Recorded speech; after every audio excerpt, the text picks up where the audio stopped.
Welcome everyone. Today we are discussing the journey to parenthood with a truly distinguished expert, Dr. Nirmal Bhasin. She is the director and the guiding force behind the Janani Fertility Center, which is also a distinguished partner with SheCare 360. She is celebrated for handling her complex cases with a lot of compassion for her patients. So, welcome to the podcast, Dr. Nirmal Bhasin.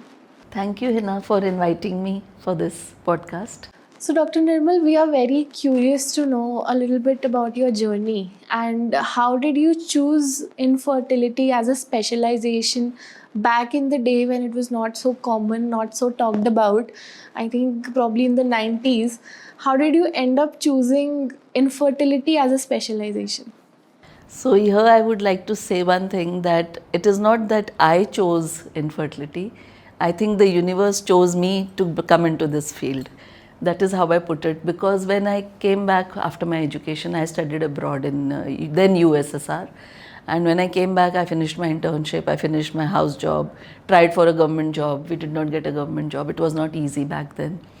And then I got an advertisement in the newspaper. There was a vacancy with Dr. Umesh Jindal, who's my mentor. And one of my friends said, why don't you go and meet her? So I just, after 5 years of practice, I was already practicing, gynae practice I was doing. And I went for the interview in the year 1999, and in the first go, ma'am just liked the way I answered the questions. I was very honest with things I didn't know. So she was very happy that you were very honest to tell me that I don't know about this, I don't know about this. And as a trainee, it started as a trainee doctor, but within 6 months, ma'am promoted me to an assistant and a consultant. And within 1 year, I was the lead embryologist in a center. So she saw that I can do embryology. My interest was very much into embryology. I used to see patients, but she was also looking for another help in the lab because she already had an embryologist.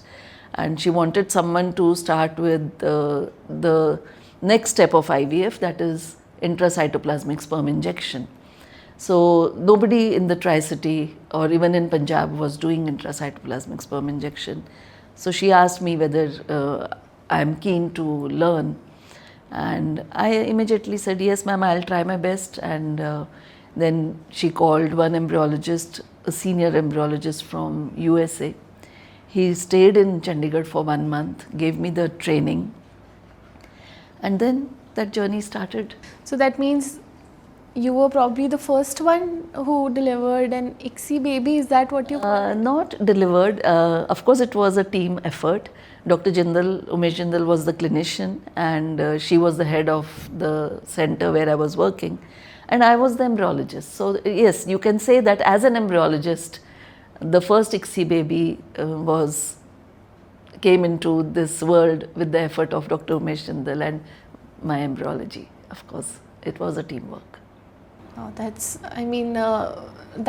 2 decades of experience, I think. Yes, 26 years, 25, 26 years now. So, as a layman, how can we understand that what is infertility, how is it different from ICSI? And I think what we want to know is how common is infertility? Is it more common than what we think? Yes, it's a very interesting question, and it is a question which in most of the cases, it can be corrected by the patient herself or himself. Why I say this is because our lifestyle has changed so much and infertility is on the rise. One of the major factors, of course, is stress, eating habits, then drugs, alcohol, and sleep. The circadian rhythm is disturbed. So we are actually playing with our body hormones. Now we see so much of PCOS, we see so much of obesity. It's just because of the lifestyle. अब of course ये तो नहीं बोल सकते आप सारे उठ के भागना शुरू कर दो. But whatever can be done, like right from your basic eating habits, try to eat more of home cooked food. The other thing is the environment. We have destroyed the environment. It's not the same anymore. Plastics, microplastics. Everywhere we are using plastics. left and right without understanding the implications. So yes, a lot of change is required. I always tell patients that we have to go back to basics.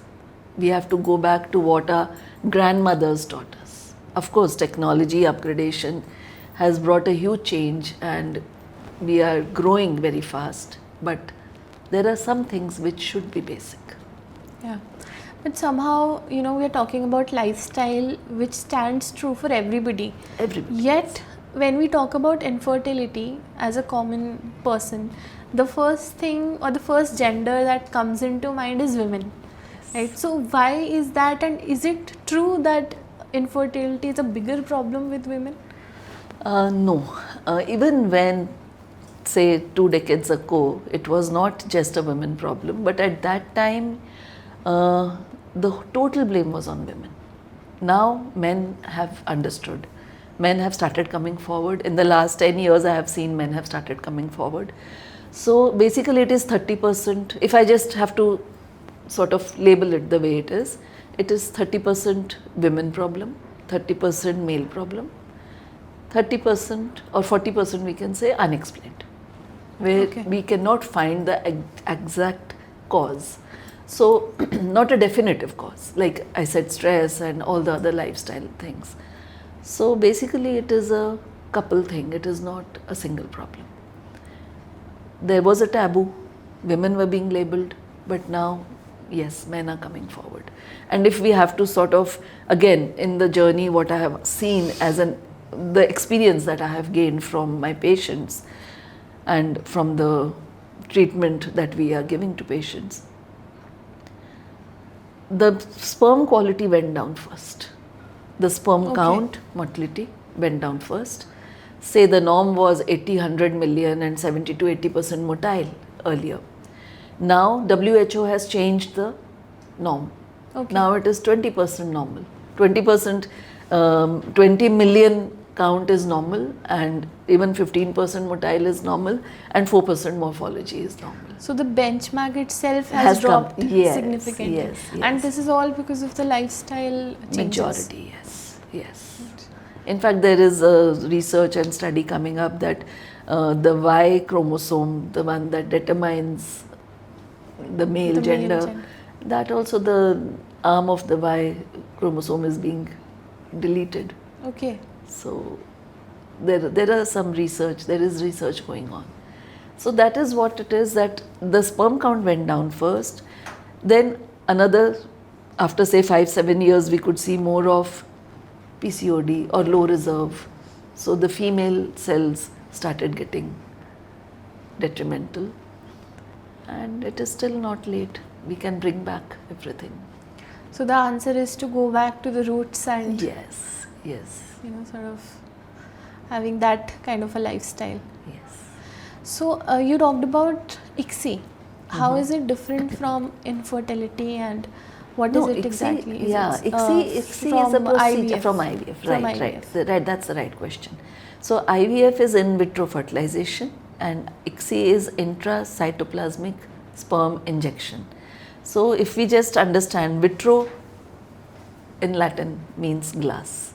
So in a glass dish, in vitro fertilization, in the glass dish, when we fertilize cells, the sperms with their own fertilizing capacity, they reach the egg in the petri dish when we take them out from the patient's ovaries, and then they fertilize. That is called IVF.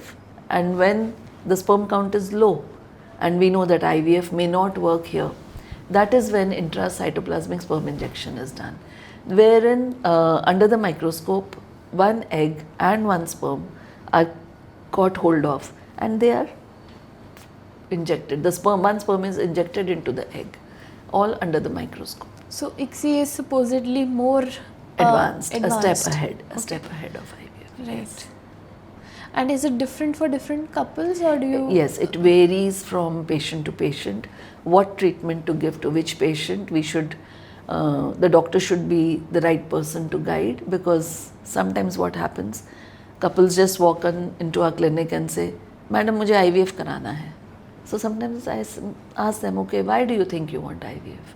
"No, we have been trying for 2 years, nothing is happening, so we thought let's go for IVF. So that's the point where the doctor has to counsel, get the test done, make them understand where the problem is, because many a times we have seen that the couples who come and say that because 2 साल हो गए हैं और नहीं हो रहा है तो IVF कराना है.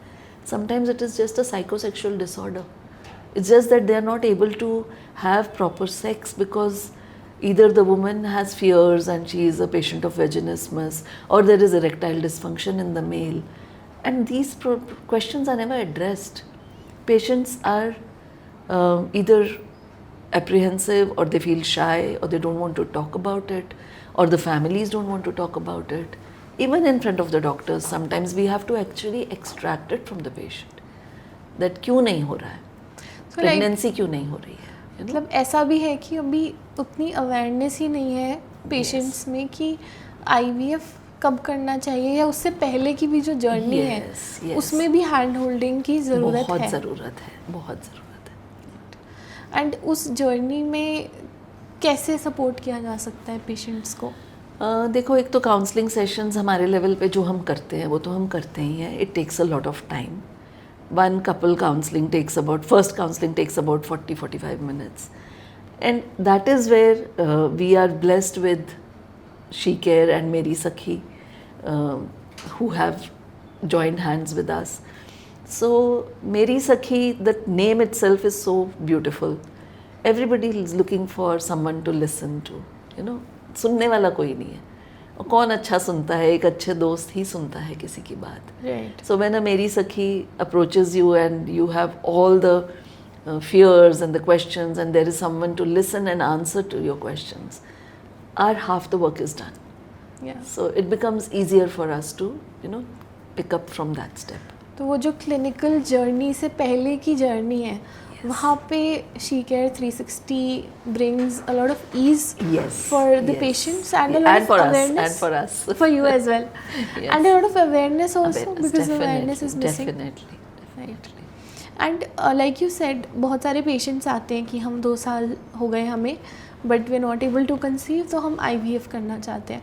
तो आई थिंक ये क्वेश्चन भी कपल्स के माइंड में होगा कि कितनी देर हमें नेचुरली ट्राई करना चाहिए before going to a doctor, और बिफोर कंसल्टिंग, और before exploring these options. So basically, the definition of infertility in our books is a couple who has tried for 1 year regularly and not conceived.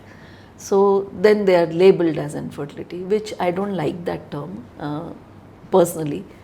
So that is where again मेरी सखी का role है to understand the problem कि क्यों नहीं conceive हुआ. इधर आपकी शिफ्ट नाइट, एक की नाइट शिफ्ट है, एक की डे शिफ्ट है, आप मिल ही नहीं पा रहे हो, you know. ऐसा भी हो सकता है. या like I said, vaginismus या erectile dysfunction है, या फिर इमोशनली कोई इश्यूज़ हैं, you know, या वाकई में कोई मेडिकल प्रॉब्लम है, हार्मोनल इश्यूज़ हैं, स्पर्म काउंट कम है, ओवेरियन रिजर्व कम है, ओवुलेशन नहीं हो रही है. ये सारी चीज़ें पेशेंट को तो नहीं पता है ना. बॉडी में क्या हो रहा है, no patient would know. Social media में हम जितना मर्जी पढ़ लें, सुन लें, that doesn't tell me about my body. It will tell me other people's stories, and we should not relate to them, and we should not connect with them thinking कि अरे मुझे भी यही प्रॉब्लम है. So you have to actually meet a doctor and understand and identify the cause. तो जैसे आपने बताया कि बहुत सारे और चैलेंजेस भी हो सकते हैं, ज़रूरी नहीं है कि इनफर्टिलिटी ही है. It could be some other problem with the patient, but it's just that they don't know about it. तो इरेक्टाइल डिसफंक्शन तो फिर भी एक कॉमन वोकैबुलरी में हमने सुना है, बट वेजिनिस्मस वर्ड मतलब मुझे लगता है बहुत लोगों को वही नहीं पता होगा. Very true. But is it common? Is it? It's quite common. Okay. It's the fear of penetration. For a woman, a fear of penetration. See, the sexual knowledge जो है सेक्स के बारे में हमारी कंट्री में स्कूल्स में, colleges में अच्छी तरह नहीं समझाई जाती. Right. जो बच्चे समझते हैं या तो वो सोशल मीडिया से समझते हैं या दोस्तों से सुनते हैं, और ये हर बात को मजाक में उड़ाया जाता है. सीरियसली कोई नहीं डिस्कस करता इन प्रॉब्लम्स को. So when it is discussed in that manner and it is considered to be something shameful, the person doesn't come forward. But it is nothing to be ashamed of. You have to come forward, talk about it. We are there to guide. And in our center vaginismus, जो fear of penetration के जो मैं cases बता रही हूँ, 95 से ज़्यादा % सिर्फ काउंसलिंग से ठीक हुए हैं. They did not even require any treatment, not even IVF, not even IUI. Only counseling sessions and patients conceived. Wow. So does this fall under that psychosomatic, Yes, what did you call it? Psychosexual disorders. Psychosexual disorders. Yeah. So a couple might just be having a psychosexual disorder Which they does don't not- talk about. Which they don't talk Sometimes they don't even talk about among themselves. Okay. The couples reach us and then they are on the verge of divorce, they are fighting, and then when we talk to them, we try to understand the problem. And then समझ में आता है वो problem तो यहाँ है, तो आप गाइडेंस लो ना, instead of blaming each other. So that is very common. तो हालांकि अब काफ़ी इम्प्रूव हुआ है कि male are also more aware towards it, but still somehow the responsibility is somewhere directed towards females. Why is that and is it the case or not? See, towards the female, why? Because that is how biologically a woman was designed by God. ठीक है? A woman has to nurture the child in her womb for 9 months. And before that, preparing for pregnancy. Even if IVF नहीं भी अगर करा रहे हो, जो mentally prepare होना to welcome a child. You know, I always say that a man is needed just for the sperms to have a baby. है ना, जो हमारे NRI पेशेंट्स भी आते हैं, हम बोलते हैं आप 2 दिन के लिए आ जाओ, वाइफ को छोड़ जाओ यार, महीने 1.5 महीने के लिए ट्रीटमेंट के लिए. So basically the responsibility is more on the female because she has to carry it. But I feel that ये गलत है. In fact, if the male is not going through the procedure, the pain and the procedure of not holding the child within the body, यही वक्त है जब mail को ज़्यादा support करना है अपनी पार्टनर को. उस टाइम पे सपोर्ट क्या चाहिए होता है? कुछ भी नहीं है, सिर्फ छोटा सा है कि ध्यान रख लो, खाने पीने का इमोशनल सपोर्ट दे दो, साथ आ जाओ क्लिनिक. है ना, there are many patients who come alone और they come with their mothers or not even mother-in-law sometimes, and I insist bring your husband along. I will not talk to the patient alone. Husband को भी साथ लेके आओ. So even the doctor should sort of try to make the patient understand. मतलब ये responsibility डालो. Like when I studied abroad, and I delivered one child in Belarus in US. तब USSR था, अब Belarus है. तो वहाँ पे there are classes, paternal classes and maternal. अभी भी यहाँ इंडिया में क्लिनिक्स में, हॉस्पिटल्स में, नर्सिंग होम्स में क्लासेस होती हैं for maternal. Only for women. Yes, how to take care of yourself, how to take care of the baby, what exercise you should do, what you should eat. अरे husband को बुलाओ ना, उसको बताओ wife को ये खिलाओ, आप वाइफ को ऐसे ध्यान रखो, है ना. बेबी को रैप करना, बेबी को फीड करना, अगर टॉप फीड दे रहे हो, रात को उठना, उसका डायपर चेंज करना, ये फादर्स को सिखाओ. आई थिंक इसको मेंटली ये शिफ्ट आने में डॉक्टर्स का और हॉस्पिटल्स का भी बहुत बड़ा रोल है, और वक्त लगेगा थोड़ा. राइट. बट अभी का जनरेशन में देखती हूँ फ़र्क पड़ रहा है, थोड़ा है पर शुरुआत हो गई है. I see young boys they sort of take paternity leaves. India में तो अभी नहीं ओपनली हुआ, बाहर तो है ही है, पर इंडिया में भी मुझे लगता है धीरे धीरे कॉन्सेप्ट आ जाएगा. और IVF अगर नहीं हो पाता है, या जैसे आपने बताया क्लिनिकली अगर ज़्यादा ऑप्शंस, ऐसे भी कपल होंगे जिनके पास नहीं होती होगी ऑप्शन, तो what is the next step for them? अच्छा, यू मीन टू से जिनका IVF हो ही नहीं सकता, जिनका हो नहीं सकता फॉर व्हाटएवर रीजन, या ऐसे कौन कपल्स होते हैं जिनके केस में IVF हो ही नहीं सकता? हाँ, यस. पहले हम थोड़ा सा बताते हैं IVF किसको चाहिए. Let us understand that first. IVF उन कपल्स को चाहिए जिनका या तो ट्यूब्स ब्लॉक्ड है, या ओवेरियन डिसफंक्शन है, जैसे ओवरीज में एग नहीं ठीक से बन रहे, या PCOD है, बन नहीं रहे, मैच्योर नहीं हो रहे, या लो रिजर्व है, उनको डोनर एग की ज़रूरत पड़ सकती है, या फिर स्पर्म काउंट लो है, या ट्यूबरक्लोसिस पेल्विक हो गया, कोई इन्फ्लेमेशन हो गई, एंडोमेट्रियोसिस हो गया. These are the cases where IVF की ज़रूरत पड़ती है. अब जहाँ IVF भी नहीं मतलब सक्सेसफुल हो सकता, that is when the uterus is damaged. Okay. Uterus can be damage for multiple reasons. Tuberculosis की वजह से लाइनिंग डैमेज होगी, एशरमैन सिंड्रोम बोलते हैं उसको, तो that woman can not carry a baby. या कोई मुलेरियन एजेनेसिस है, लाइक बाय बर्थ ही उसका यूट्रस फॉर्म नहीं हुआ, या मल्टीपल इम्प्लांटेशन फेलियर्स हैं, या मल्टीपल एबॉर्शंस हो रहे हैं, या यूट्रस का माउथ इतना वीक है कि वो बेबी को टिल टर्म कैरी ही नहीं कर सकता. तो ऐसे केसेस में हमें फिर सरोगेसी ऑप्ट करनी पड़ती है. या मेडिकल कंडीशंस भी, सरोगेसी में तो बहुत कुछ है. Even if a woman has some cardiac issue, या कोई रीनल इशू है, किडनी फेलियर है, डायलिसिस पे है, ऐसे केसेस भी आते हैं हमारे पास, तो उनको सरोगेसी की ज़रूरत पड़ती है. तो सरोगेसी को लेके काफ़ी कंट्रोवर्सी भी रही है, कुछ ना कुछ की हुई सरोगेसी के नाम पे. कई बार वो ट्रू नहीं होता या मिसलीड किया जाता है पेशेंट्स को. तो क्या, what is the authentic way and how is the dynamic like for Chandigarh tricity when we talk about surrogacy? Surrogacy पे अगर हम जाएं, तो अगर हम बहुत पीछे भी जाएं, तो surrogacy is a practice which was, even when science नहीं था तब भी सरोगेसी थी. जब साइंटिफिक ये IVF भी नहीं आया था, अगर हम अपनी माइथोलॉजी में जाएं तो बड़ा कुछ था. आई डोंट नो, कृष्ण भगवान का जन्म जो बोलते हैं, एक माँ ने पाला एक ने पैदा किया, सो हमें ऐसे लगता है कि वो मैथोलॉजी अगर हम समझे तो वो एक सरोगेसी ही थी शायद, है ना. पर वो रिलीजियस वे में और तरीके से पोर्ट्रे किया जाता है. सो सरोगेसी का कंट्रोवर्सी इसलिए आया, पहले हो रहा था बिफोर द लॉ. अभी लॉ आया है 2021 दिसंबर में, 22 जनवरी से इम्प्लीमेंट हो गया, 25 जनवरी को. एंड उस लॉ से पहले भी सरोगेसी हो रही थी मेडिकली, हम भी कर रहे थे with in the legal framework, but guidelines थी, तब गाइडलाइंस फॉलो करते थे. एंड अब लॉ आने के बाद जो बैन आया है, सरोगेसी पे बैन नहीं है. पहले ये बात सबको समझनी चाहिए कि surrogacy is not banned, but commercial surrogacy is banned. पहले था कि you could pay the surrogate for carrying the pregnancy.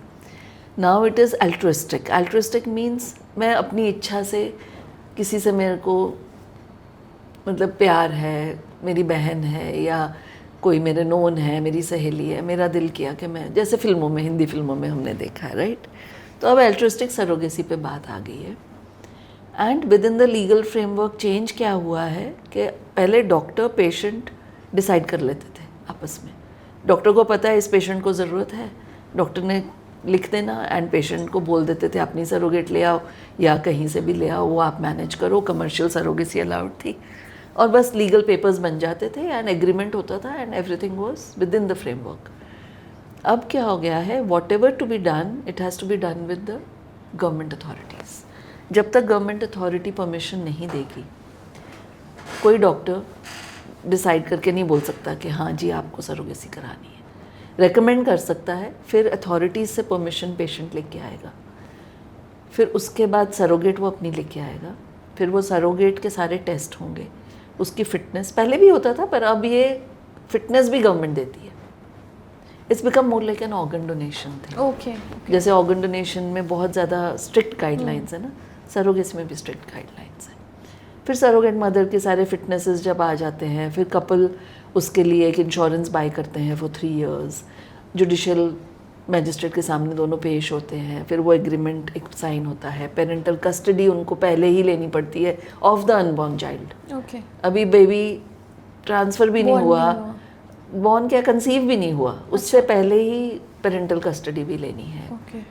फिर ये सारा कुछ होने के बाद फिर बोर्ड बैठता है, फिर वो बोर्ड के आगे इंटरव्यू होता है, फिर वो 10-12 लोग बैठते हैं, and then final go ahead मिलता है कि yes this is a genuine case, you can go ahead with surrogacy.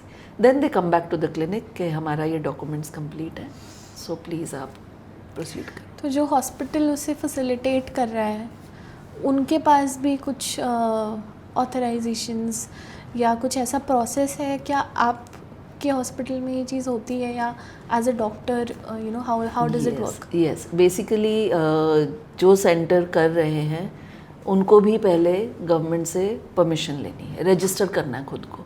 जो सेंटर्स एज सरोगेसी सेंटर्स या सरोगेसी क्लिनिक रजिस्टर्ड हैं सिर्फ वही कर सकते हैं, सरोगेसी कोई और नहीं कर सकता। And it is a non bailable offence, 10 years imprisonment है to the doctor, to the couple, अगर इलीगल कहीं पकड़े गए तो। Okay. So these rules are very strict, but they are in the benefit of the patient, of the surrogate and of the society. I think society में एक चीज़ और थोड़ी सी जो पिवट हुई है, स्पेशली जो हमारी जनरेशन है, कि even in are early 30s हम अपना स्टर्नली माइंड नहीं मेक कर पाते whether or not to think of a family ahead or not. Is this a reason, और क्या एज होनी चाहिए कि जब तक ideally you should think of having a child? And does this, I think this could be the probable reason that egg freezing is also getting very common. Very common. So basically जो ये generation अभी जो 30s वाली generation चल रही है, I feel they are the most confused. It's not their fault. We can't blame them for it because career भी बनाना है, dependence भी नहीं चाहिए। पहले वाली generations जो थी, say my parents or my grandparents, and हम तो चलो फिर बाद में जब आ गए तो we also are professionals, we are working, but I remember my mother was a housewife, so her only work was to look after me.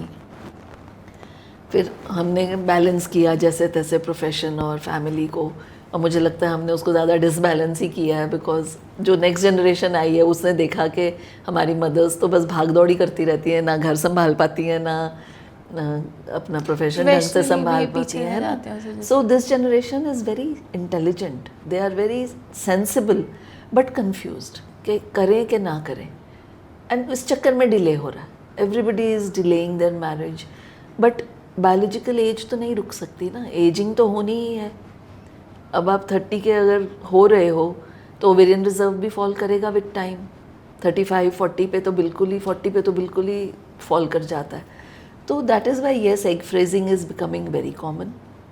Patients are approaching directly for egg freezing, unmarried girls, के हमें अभी शादी delay करनी है तो हमारा oocyte freezing कर दीजिए। So that is also a trend, yes. And how does it work? Is it a very tedious process?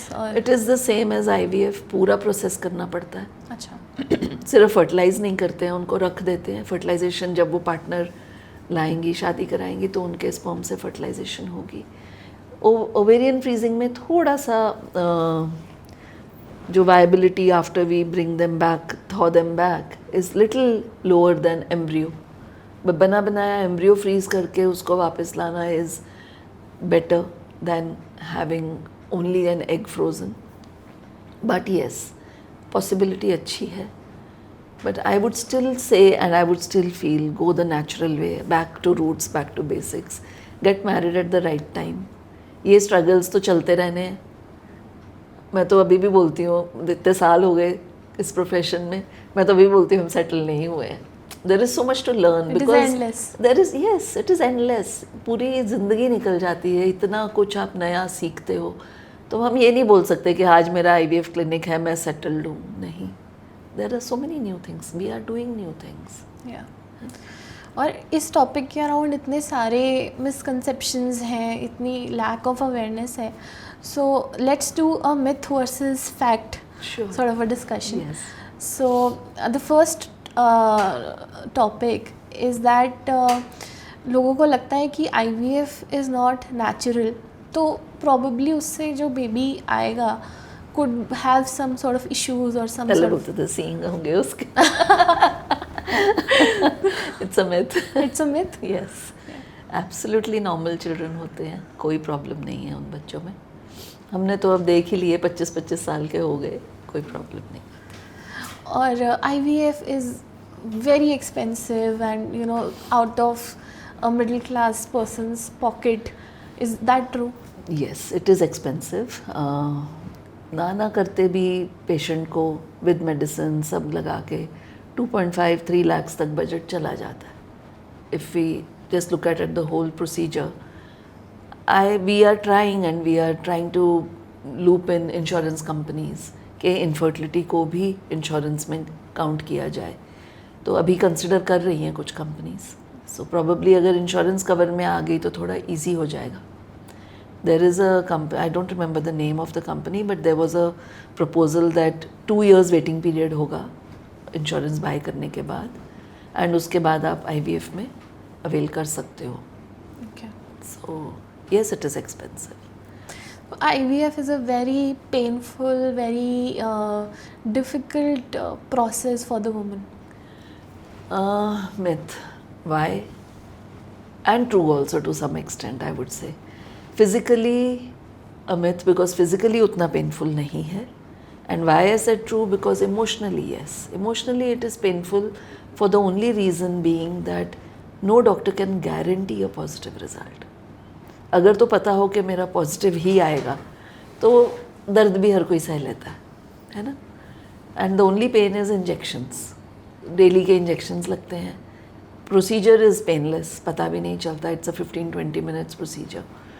But yes, emotionally it is painful and draining. IVF करने से ज़्यादातर ट्विन्स हो जाते हैं या ट्रिपलेट्स हो जाते हैं.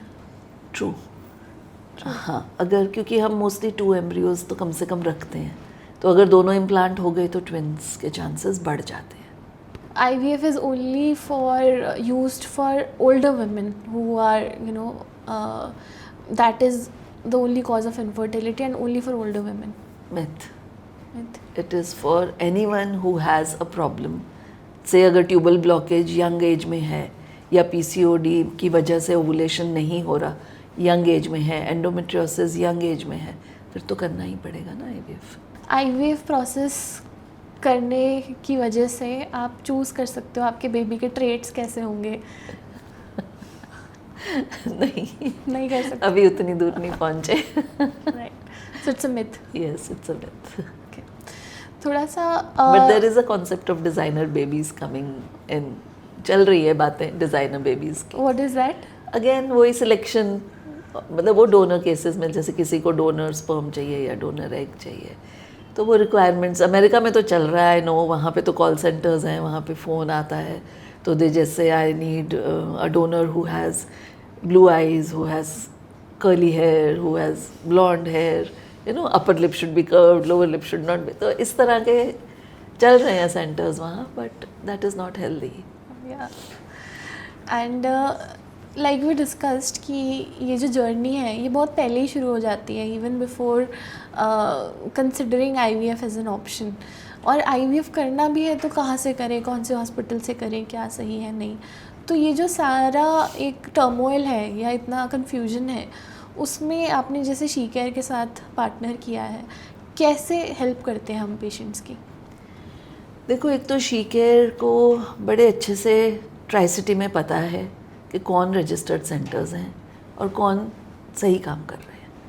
So because they have done the recce पहले ही, and they have approached people whom they are aware of that they are doing the best.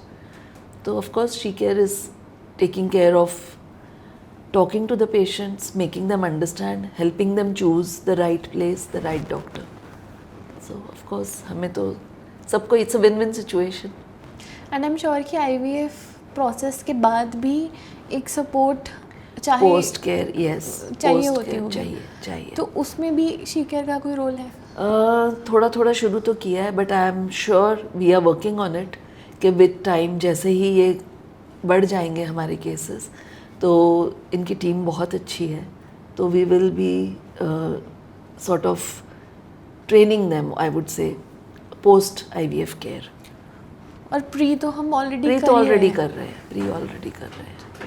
Even in terms of the lifestyle so in the true sense मेरी सखी जो इनकी है वो बाद में भी इनको फ़ोन एंड मैसेजेस करके पूछ सकते हैं कि अब क्या करना है.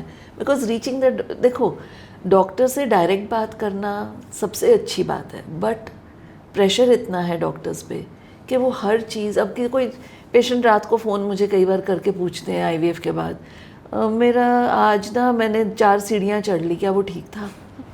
तो दीज थिंग्स एट टाइम्स, मैं प्रेग्नेंट हो गई हूँ, मैं पपाया खा लूँ, एट टाइम्स हम करते हैं आंसर, मैं ये नहीं कहती हूँ, क्वेश्चंस भी वैलिड हैं, but we at times cannot answer all these questions with the load of work that we have. So Meri Sakhi is the person who will answer these questions. And they're also very well equipped and certified to answer the questions. Yes. When in doubt, of course, they ask us. ऐसा नहीं है, but बहुत अच्छा कर रहे हैं. Right. So thank you so much, Dr. Nirmal Bhasin, for coming and for enlightening us about so many things जो मुझे लगता है बहुत सारी मैक्सिमम पॉपुलेशन को कहीं ना कहीं कुछ ना कुछ डाउट जिसको लेके हो सकता है. So thank you for coming. And thank you, Hina. I loved it. And your questions were very good. Thank you.